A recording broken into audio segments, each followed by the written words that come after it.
हूँ और आपको अगली प्रताप जयंती के ऊपर पधारने का आमंत्रण भी इसी सभा में देता हूँ। आप सभी प्रोग्राम में पधारे। 2024 की महाराणा प्रताप जयंती कहाँ मनाई जाएगी, कैसे मनाई जाएगी, आप सबको सूचना व्हाट्सएप द्वारा या मनीष जी के प्रातःकाल के माध्यम से सूचना दे दी जाएगी। लेकिन आप सभी उमंग रखें, पधारना है। महाराज कुमार को विधानसभा में क्यों भेजना है, इसके लिए मैं आपका 2 मिनट ज्यादा लेगा, आप नाराज मत होना। संचालक महोदय माफ करना मेरे को। भारतवर्ष का इतिहास हजारों साल पुराना है। कई राजा और महाराजा हुए, लेकिन ये तुष्टीकरण की सरकार ने उनको पाठ्य पुस्तकों से लुप्त कर दिया। और ये अभी के भी अकबर महान, ये 2-4 नाम। आज महाराणा प्रताप की मूर्ति ऑल इंडिया में मिलेगी। जब अकबर देव जीता तो उसकी मूर्ति आपने हिंदुस्तान में कहा देखी क्या? तो फिर ये सरकार का काम है। जो भारत स्वतंत्र भारत का प्रथम शिक्षा मंत्री बना और नेहरू प्रधानमंत्री बना, उनके कारनामे के कारण भारत के इतिहास को लुप्त किया गया। इसलिए अभी जो मोदी सरकार बन रही है वो अपना प्रयास करके जो गलत पाठ्यक्रम है उसको निकाला जा रहा है।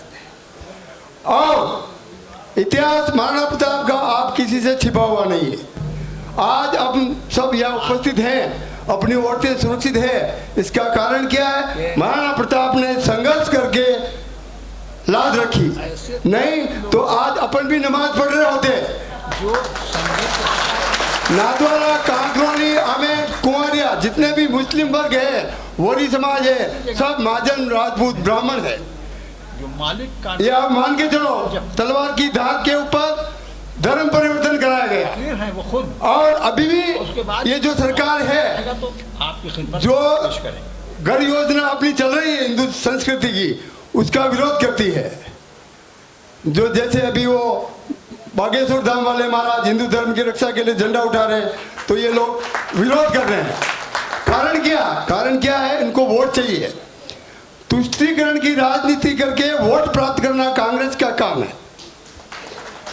अब महाराज कुमार जिस परंपरा से है, जो बलिदान, जो गौरव, महाराणा प्रताप छल कपट से युद्ध नहीं लड़ते थे। महाराणा प्रताप धर्म युद्ध लड़ते थे, धर्म युद्ध। जैसे अपनी सेना ने मुगलों की औरतों को उठा के अपने शासन में ले आए, इनको कत्ल कर दो। महाराणा प्रताप ने बोल दिया ना, इनको वापस वहां पहुंचाया जाए। ये स्त्री की इज्जत ये अपने धर्म में है, इसीलिए धर्म रक्षा के लिए। दूसरी बात, और मैं बहुत मोटी मोटी बात बोल देता हूं, बाकी सब बात आपको बता दिया गया है।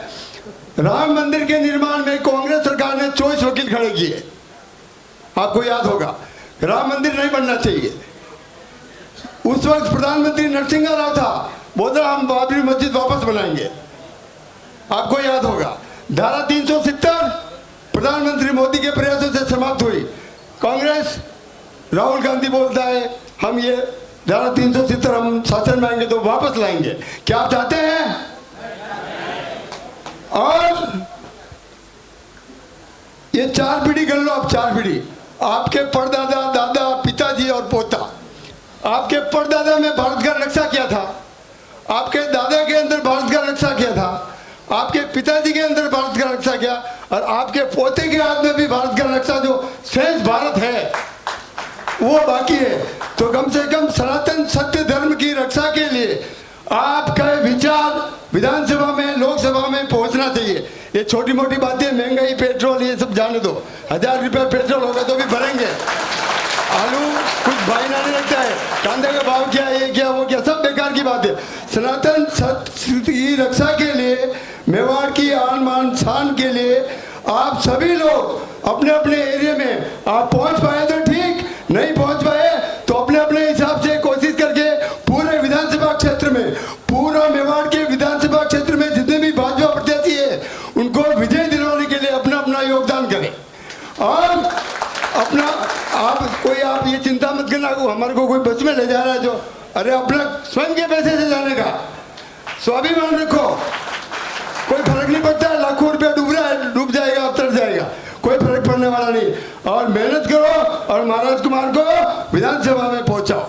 तो मैं आपसे अंत में ये ज़्यादा टाइम नहीं लेता हूँ। मनीष जी पीछे चौकीदार खड़े हैं। सनातन सत्य धर्म की रक्षा के लिए मेवाड़ महाराज विश्वास कुमार को राजस्थान की नाथद्वारा विधानसभा से अधिक मतों में जिताकर अपना योगदान देवे और अपने कर्तव्य का पालन करें। भारत माता की, भारत माता की, वीर शिरोमणि महाराणा प्रताप की जय हिंद। वाकई में बहुत बहुत धन्यवाद।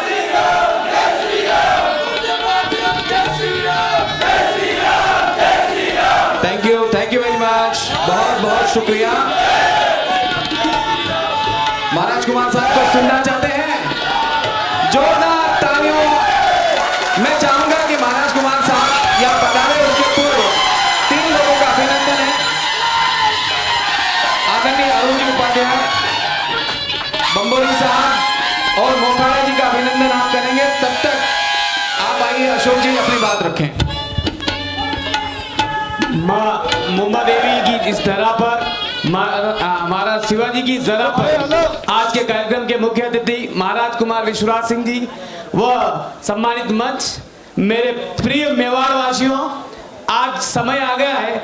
1576 में तो हम नहीं थे, लेकिन उस समय भी शासन व्यवस्था को लेकर जो लड़ाई हुई थी, और आज भी व्यवस्था बदली है, पीढ़ी बदली है। क्यों नहीं हम फिर इस मेवाड़ जो हमेशा अजय रहा है, और इस मेवाड़ को अजय बनाने के लिए हम सभी प्रवासी भाइयों का, इस मेवाड़ वासियों का दायित्व बनता है कि हमारे भारतीय जनता पार्टी के प्रत्याशी महाराज विश्वराज सिंह जी को अधिक से अधिक मतों से विजय बनाकर राजस्थान की विधानसभा में भेजें। क्योंकि राजस्थान की शासन व्यवस्था की जो नीति और रीति है वह राजस्थान की विधानसभा से बनती है। उसके लिए हमारे राजस्थान में भारतीय जनता पार्टी का अधिक से अधिक बहुमत होना चाहिए और नाथद्वारा से प्रत्याशी विश्वराज सिंह जी होने चाहिए। इसी के साथ मुझे समय दिया, बोलने का अवसर दिया, इसके लिए धन्यवाद। एक ही नारा, एक ही नारा, अजय रहे मेवाड़। एक ही नारा, एक ही नारा। धन्यवाद।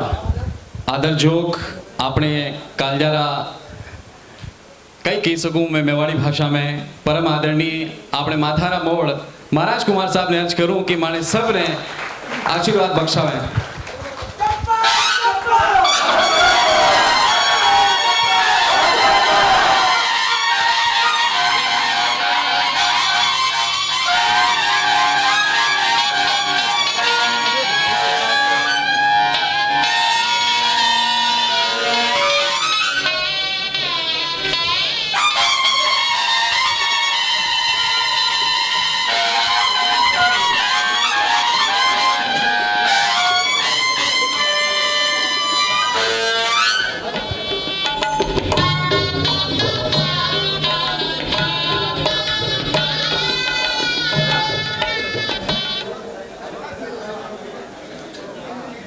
ट्रस्ट न्यासीगण, सम्मानित मंच, अटे बिराजे तक आप सभी भाइयां, सबू पहला मुँह आपने पूछना चाहूँ कि मैं मेवाड़ी में बोलूँ कि हिंदी में बोलूँ।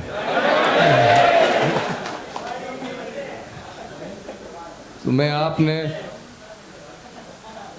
जो हमारे स्वागत की दो वणी वास्ते मुँह आपने बहुत बहुत धन्यवाद दूँ। और आप जो हमारे परिवार रे वास्ते, हमारे पूर्वजा रे वास्ते और हमारे वास्ते जो भावना प्रकट की थी, वणी वास्ते भी बहुत बहुत धन्यवाद। और आप लोग ट्रस्ट जो समाज रे वास्ते काम कर रही हो वो तो सचमुच सराहनीय है। और दिलीप जी, मैं आपने कहना चाहूँ कि कुछ शब्द ऐसा है जो मन ने छू लेवे और कुछ शब्द ऐसा है जो दिल ने भी छू लेवे।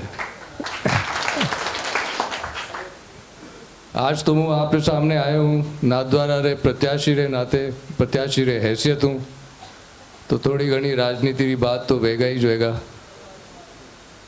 तो अब की बार जो है पहली बार है मैं चुनाव रे वास्ते लड़ रही हूँ, चुनाव रे वास्ते खड़ी हूँ।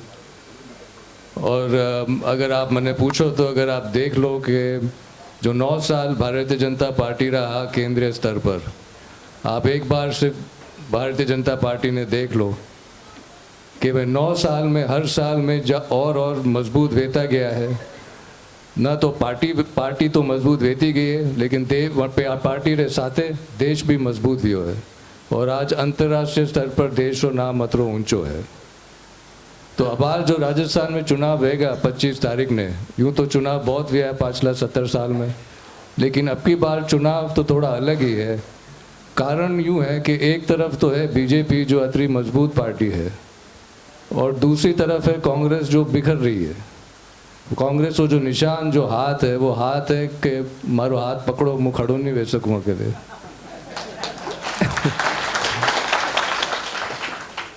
तो जब कोई पार्टी अतली कमज़ोर है, आप देख रहे हैं कि केंद्रीय स्तर पर वह पार्टी अता 25-26 कतरा पार्टी साथ मिलने एक गठन बनाने की कोशिश कर रहा है।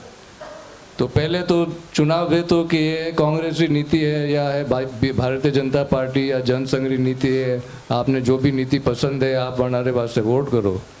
आज के दिन तो है भारतीय जनता पार्टी की नीति और कांग्रेस की नीति में 25-26 दला में कांग्रेस की नीति है, कहीं खबर है, कहीं कहीं घोड़ बन गयो आपने तो कहीं खबर ही नहीं है।